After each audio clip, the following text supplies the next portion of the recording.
दूरसंचार मळावेल्या खासगी कंपन्यांकडे सर्त करता म्हणल्यार BSNL आणि MTNL जर्जर।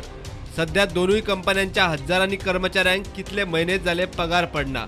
फायनान्शियल एक्सप्रेसच्या रिपोर्टाप्रमाण 50% स्टाफाक राजीनामे घेऊन घरा धाडपाचे कंपन्यांचो प्रस्ताव आशिल्लो।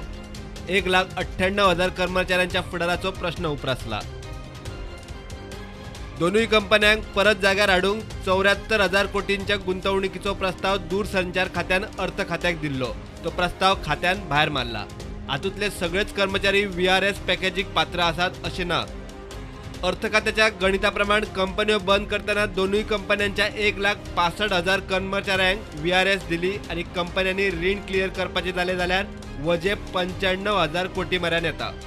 74,000 कोटी घालूनय खासगी कंपन्यांकडेन सर्तीत BSNL आणि MTNL तग धरतल्यो म्हणपाची शाश्वती ना। त्या परस 95,000 कोटींच्या सेटलमेंटाचे प्रस्ताव अर्थ खात्याक चड वेव्हारीक दिसता आणि म्हणूनच दोनूय कंपन्यो गुटलावपाचे चल्ला। त्याशिवाय टेलिकॉम मार्केट खावंक सोदतल्या मोठ्या 1-2 कंपन्यांचो BSNLच्या इन्फ्रास्ट्रक्चराचेर दोळो। Bureau report, prudent.